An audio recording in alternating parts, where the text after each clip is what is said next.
सभी को जय माता दी। हर हर महादेव, जय माँ काली, जय माँ कामाख्या। और आज महामाई का दिन है, महामाई की गद्दी का दिन। गद्दी तो आज नहीं लगी है, दरबार आज नहीं लगा, पर महामाई के दिन की सभी को बहुत बहुत बधाई। सभी को महामाई की दिन का बहुत बहुत आशीर्वाद। सभी बच्चे खुश रहें, जीवन में तरक्की करें, महामाई सभी के धन के भंडार खोले।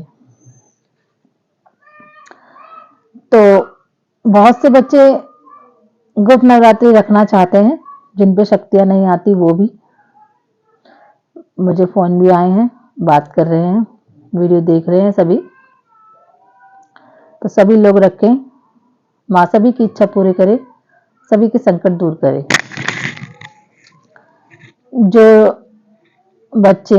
जिन बच्चों पे माँ काली की शक्ति आती है तो वो समझ नहीं पाते कि उनको क्या परहेज करना चाहिए और क्या नहीं करना चाहिए, तो ये वीडियो उनके लिए है।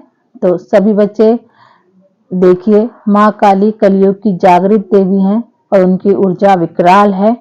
जब हम लोगों पे भी आती है तो माँ काली की शक्ति झेल नहीं पाते हैं, इसीलिए बहुत कुछ होता है, सिर हिलता है, हम लोग अपने उसमें नहीं रहते। तो महाकाली की ऊर्जा बहुत विकराल है। तो सभी लोग देखें कि जो भी महाकाली हमें अपना आशीर्वाद रूप में देती हैं, वो एक छोटा सा बीज होता है, माँ काली का बीज होता है। हम उनके बच्चे हैं, माँ काली की छोटा सा बीज होता है, जिसको पेड़ बनाना हमारे हाथ में होता है। तो हम अपनी भक्ति से, अपनी पूजा से माँ को खुश करते हैं और हम उस बीज को पेड़ बनाते हैं। माँ ने हमें उस बीज के लिए चुना, इसके लिए हम बहुत बहुत आभारी हैं। जन कल्याण के लिए चुना, इसके लिए हम बहुत बहुत आभारी हैं। तो सभी बच्चे ध्यान से सुने कि जो भी लोग गुप्त नवरात्रि रखें, साधारण भी और शक्तियों वाले भी, तो सबसे पहले अपनी स्वस्थता का ध्यान रखें। हमारे अंदर जो माँ का कण है, उसकी स्वस्थता का ध्यान हमको बहुत ही मन लगाकर रखना पड़ता है। किसी के घर का खाना नहीं खाना, हर महिलाओं की या बच्चों की, लड़कियों की अशुद्धि का ध्यान रखना है, वहां भी नहीं खाना है। और जो बच्चे ये साधना करेंगे वो तो कहीं खाएंगे ही नहीं, कहीं पानी भी नहीं पीना है, अपने ही घर में खाना है, अपने ही घर में पीना है। और मैं आगे के लिए भी बता रही हूँ, साधना के बाद भी। तो जिन बच्चों पे माँ काली की शक्ति आती है, उनको ये परहेज करना ही होता है। अशुद्धि की जगह खाना नहीं खाना, सूतक पातक में नहीं जाना, बिल्कुल भी नहीं जाना है। अगर जाएं तो कुछ खाएं ना। कुछ टाइम ऐसा होता है कि कहीं ना कहीं रिश्तेदारी के लिए जाना ही पड़ता है। जाएं और आए, नहाएं, गंगा जल वगैरह छिड़के, तो खाएं नहीं कहीं। खाने का परहेज रखें, पानी का परहेज रखें, अपनी स्वस्थता का ध्यान रखें। सबसे पहला काम अपनी स्वस्थता का ध्यान रखना है, नहीं तो माँ को भी परेशानी होती है, माँ क्रोधित होती है अगर गंदगी में रहे। वैसे भी अपनी साफ सफाई का भी ध्यान रखना पड़ता है, पूजा पाठ का भी ध्यान रखना पड़ता है। माँ काली की जिन पे भी शक्तियां आती हैं, सबसे पहले खाने के नियम करें, कहीं ना खाएं, भंडारे भी ना खाएं। जैसे रास्तों में जो भी भंडारे होते हैं उनको नहीं खाना चाहिए। हाँ, शक्तिपीठ वगैरह मंदिर जाते हैं, प्रसाद वगैरह मिलता है, उनको आप खा सकते हैं। तो और कहीं ना खाएं, किसी के घर में भी नहीं, अपने आप से बनाएं, अपने आप से खाएं। खाने पीने का बहुत परहेज होता है, सभी लोग इस बातों का ध्यान रखें। माँ काली कलयुग की जागृत देवी हैं, तो वो बच्चों को, कई बच्चे उनसे डरते हैं, उनकी पूजा करने से डरते हैं, तो उनको नहीं डरना चाहिए माँ से। माँ बहुत ही प्रेम से रहती हैं, बहुत प्रेम करती हैं अपने बच्चों को, जिनको वो चुनती हैं। परीक्षा जरूर लेती हैं।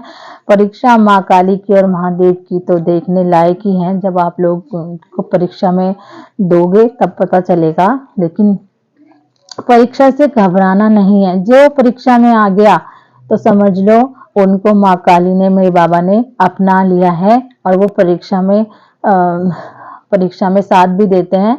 पर कई बच्चे घबरा जाते हैं, परीक्षा नहीं दे पाते, बोलते हैं कि हम लोग इतना कुछ कर रहे हैं, इतनी पूजा पाठ वगैरह कर रहे हैं, फिर भी हम परेशान हैं। लेकिन परेशान नहीं होना है, डट के रहना है।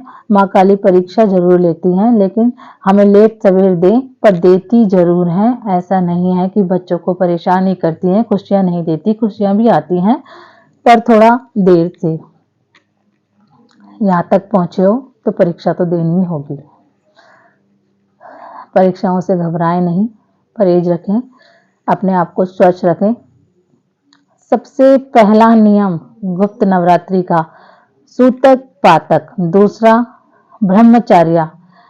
जो भी साधना करेगा या गुप्त नवरात्रि के व्रत रखेगा, साधारण भी और शक्तियों वाले भी, सबसे पहला परहेज सूतक पातक, दूसरा ब्रह्मचर्य का परहेज करना है। ब्रह्मचर्य का परहेज जरूर चाहिए।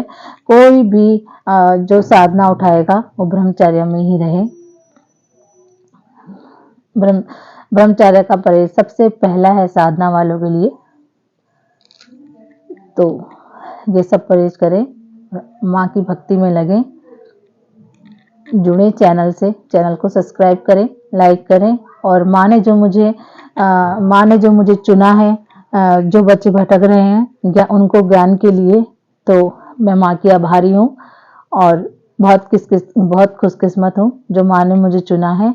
जो भी बच्चे परेशान हैं वो वीडियो देखें और माँ के करीब जाएं और अपनी उलझनों को खुद ही समझें धीरे धीरे। अभी तो टाइम लगेगा, जो नए बच्चे हैं कोई बात नहीं, यहाँ तक पहुंचे हैं तो आगे भी पहुंचेंगे।